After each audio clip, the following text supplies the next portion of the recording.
Two fully vaccinated patients die. President promises updated Amerindian Act. DJ Pajan turns himself in. And why the Glass to Shore project will barely benefit the average Guyanese.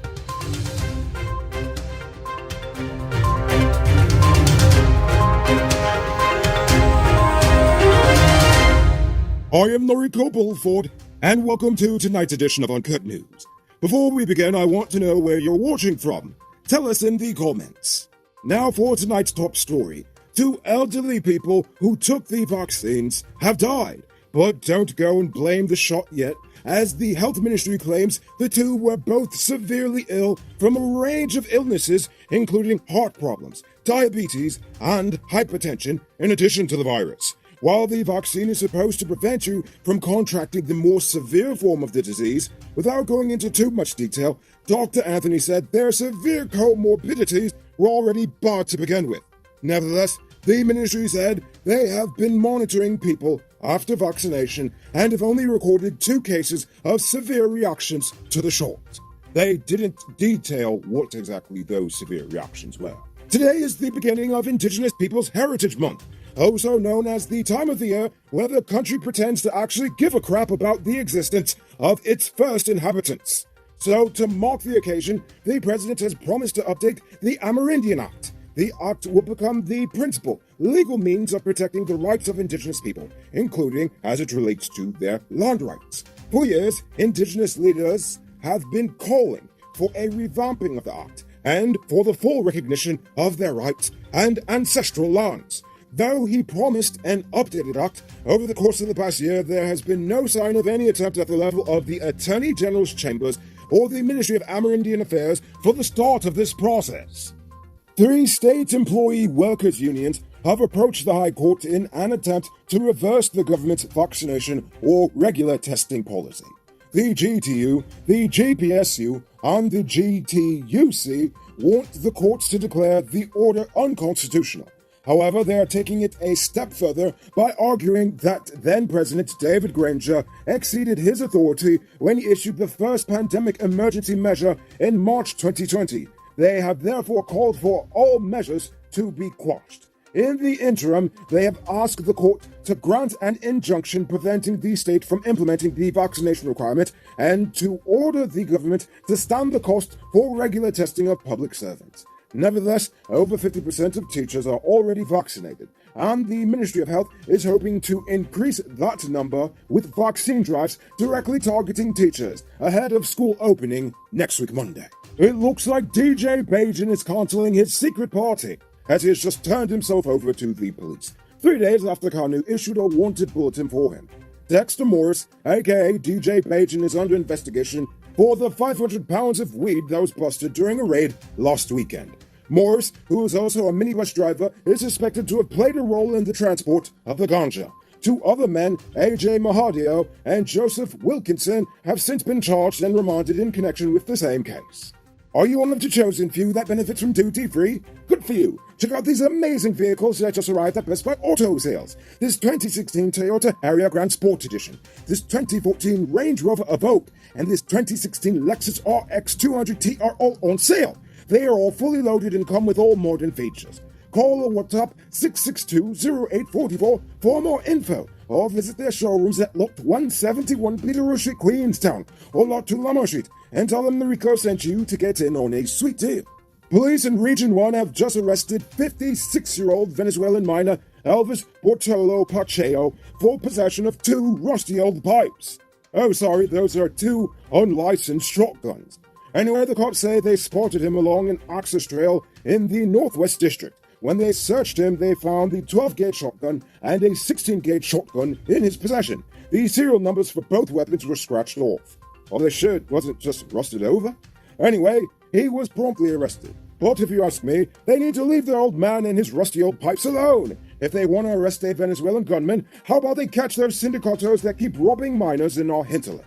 One woman in Amelia's Ward, Linton, is now counting her losses after thieves stole her barrels from Farron. The cops said that sometime this week, someone broke into her home and took the 3 barrels containing household appliances from the United States. The victim works in Georgetown and returns to her home on the weekends. However, when her parents went to check on the house yesterday, they discovered the open kitchen window and back door.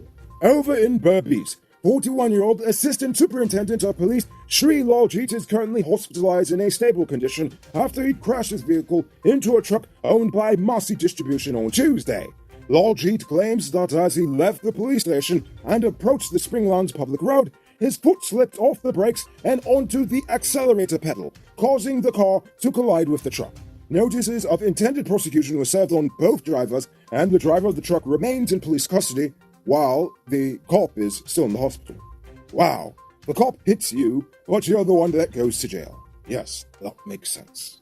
Don't miss the grand 50% off sale and get a free 1-month Digital Prime bundle plan. Available at City Mall, Starbrook Square, Regent and Light Street, Massey Turkine, and Massey Providence. Shop early, limited stocks available. It's now time for today's Runner Report. Today, the nation recorded 222 new cases. Good Lord, that's a lot. It's got to be the highest thus far. And there are 624 persons dead, 34 in the ICU, 1,809 persons in home isolation, and the total number of confirmed cases around the nation now stands at 25,770. So if it isn't obvious by now, we are clearly in the middle of a surge. So please wash your hands frequently, avoid touching your nose and mouth, and mask up before you leave the house. When you do leave home, try to avoid enclosed spaces and large crowds, and remember to give 6 feet of space between you and others. The appeal court today upheld the conviction of B.B. Gopal and Jarvis Moore, but reduced their sentences for the murder of B.B.'s daughter, 16-year-old Nisa Gopal. In March 2015, Gopal was sentenced to 106 years in prison for ordering the hit on her daughter, while Small was slapped with a 96-year jail sentence. The two killers had appealed the verdict, claiming that they were not given a fair trial. In delivering her ruling, the Chancellor re-sentenced the duo to 45 years in prison. And now for our stupid news of the day. You know what I think is stupid? Jagdeo has repeatedly claimed that the Gas to Shore project will have great benefits for the whole nation. But really, it ultimately will mean very little to the average Guyanese. I believe him when he says that it will cut the cost of power production in half, but he has yet to say how much that will reduce the average person's bill. Remember back in 2014 when international gas prices started going down? Well, Guy Oil responded by raising the taxes on it. Now the average Georgetown resident pays more per liter of fuel than the average New Yorker, even though we're shipping barrels of fuel to India and China like every other month. Who is to say that they will not respond in kind for this when it comes to natural gas? I mean, no, okay, maybe I'm wrong. Let's say they do pass on the savings. Well, the average Guyanese spends about 8,000 Guyanese dollars a month on electricity. So you save about 4,000 a month. Sure, a slightly cheaper bill is always welcome. But that $4,000 is not as impactful as bringing down the overall cost of consumer goods and food at the market. Or what about microloans for entrepreneurs and scholarships for students? Think about it. It's $1 billion. There are so many other ways we can spend $1 billion in a way that is most beneficial to all. Honestly, I feel that it's only going to really benefit the big companies who want to manufacture more products. So that means that with the savings, they can respond by massively increasing their electricity usage, leading to blackouts yet again, meaning the average person will then again have to suffer in darkness while these big businesses make even more money. I mean, just ask Trinidad if you don't believe me. Ultimately, I just don't believe this project will be that transformative for the average Guyanese. So that's why tomorrow I'll explain how the limited scope of the project makes it a questionable investment. Hey, I'm interrupting this program to let you know that not all truck parts are created equal. Some does work hard without any problems for a long time, while others does make your truck broke down quick and got you running your pockets again. Get genuine high-quality parts from Powered Automotive truck spares and engine parts and extend the life of your repair. They're the authorized dealer in Guyana for Hammer USA products like brake valves, clutch discs, universal bearings, and others. Visit them at 1161 EE Eccles or call them on 697-0171. Powered Automotive, the #1 truck and engine parts store in Guyana. If you didn't know, well, now you know. Moving on to our Uncut News Views Poll question of the day. Every day we pose a question about current events in the nation, the region, the diaspora, and how you feel it relates to us. So you give your responses in the comments and we'll read the best ones in the following episode. Yesterday's question was, what do you think is the biggest issue facing Guyana right now? Brian Singh said politics. Kels Thornton says racism. Rich E.K. said crony Yankee capitalism parading around our socialism. Yes, it's the hidden epidemic. And finally, Sori Simpson said, Noriko, the biggest issue is the PPP and the UPNU. We don't know which of them is the lesser evil at this point. I just fed up, and I'm only 29. You and I both, Sori. You and I both. There were many other great responses, but unfortunately, we are out of time for tonight. So for tonight's question, I want to leave on a positive note. I want to know, what is your favorite thing about Guyana? Think about that question and tell us in the comments below. If your response is good enough, we just might feature it in our next episode. Anyway, that's all the time we have for tonight. Check us out tomorrow for another.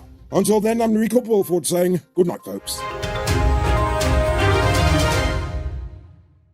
Hey, Uncut News viewers, thanks for watching. You can subscribe by clicking on this button over here, or click over there for more news. You can also drop a comment to let me know if you've made it to the end of the video. Goodbye for now.